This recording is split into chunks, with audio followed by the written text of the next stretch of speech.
Hey guys, Jenna here. It's been a long time since I've done a vlog style post, and so I'm going to give you some updates on what's going on in my world. First of all, let me just do a short recap on my story. Behind me is my tiny house. It's 160 square feet, depending on if you count the lofts or not.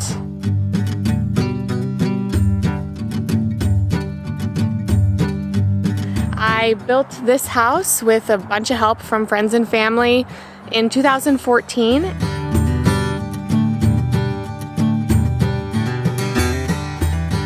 And I lived in it with my ex-boyfriend for a little while, and then with myself and my dog after we broke up.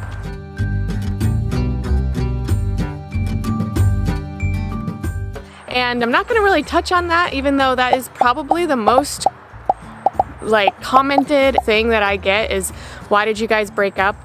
First of all, it was in 2016, so way over it, guys. Second of all, things happen, you know, and it's just the way it is. I will say that I did pay him for his half of the tiny house because we built it together.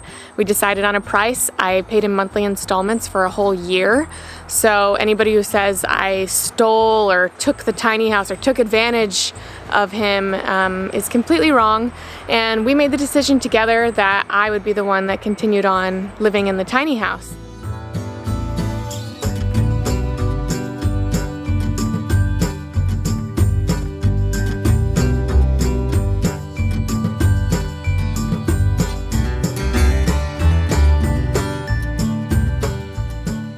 After that, I lived in the tiny house alone for a while until I met my husband, Nabil.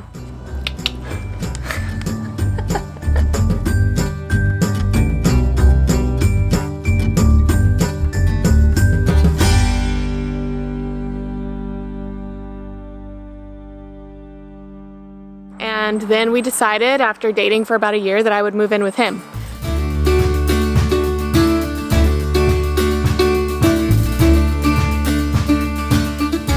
So like I've said on here, I don't know how many times, I don't actually live in this tiny house anymore, but people still get confused. So here I am saying it once again. I own and built and lived in this tiny house, but now I just use it as a vacation home and an Airbnb. And you guys can come and stay anytime you want. I'll put a link to my Airbnb in the description. So another one of the questions that I always get is, why did I move out of my tiny house? So when I built this tiny house, I wasn't really thinking way far ahead. My whole goal was to pay off all my debts, my student debt. That all happened. I saved a bunch of money and it really did accomplish all my goals. And then I continued to live in it for a while because I just loved it. Then I met my husband, who's 6'6". And that's one reason why we don't live in my tiny house. He actually doesn't fit. I'm not saying you can't live in a tiny house if you're super tall. You totally can, but you need to design the house for that. And Nabil has been in hundreds of tiny homes with me now. I've drug him all over the US doing my tiny house tours, and he's gone to lots of different festivals, and there are very few that he actually fits in. So he bangs his head a lot when we're here.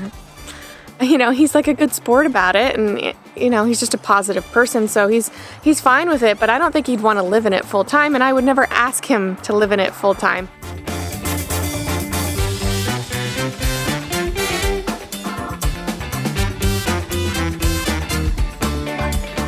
Another reason is that Nabil has a 460 square foot house in Seattle. And so he already lived tiny, and that made me feel good and attracted to him and happy about, you know, moving from 160 square feet to 460 square feet. I still consider 460 square feet pretty tiny, and I think most people would. And finally, the last reason why I no longer live in my tiny house full time is because I always knew I wanted to have kids one day, and I didn't build this tiny house thinking that I would ever have kids in this tiny house.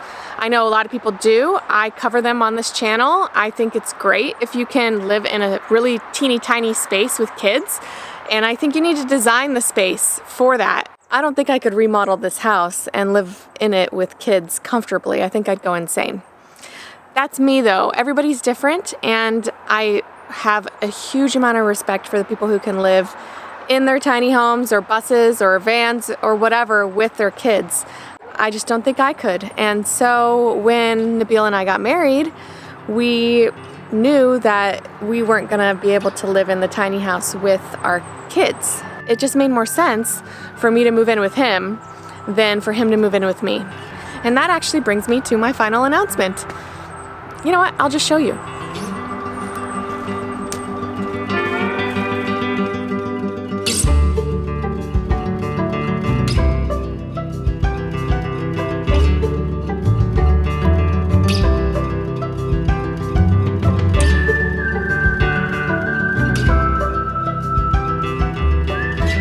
The plan that I had for my life was to become debt-free, to own a house. This was the first house I ever owned.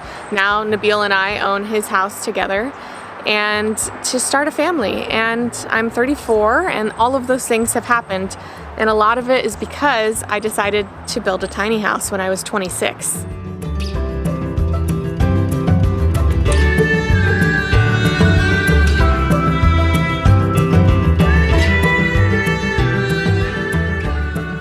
So, dreams do come true, guys.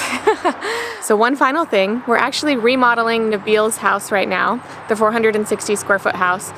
And we are blowing down walls and making it more open concept. This house is 100 years old. It was literally built in 1920, so it really needed a lot of TLC.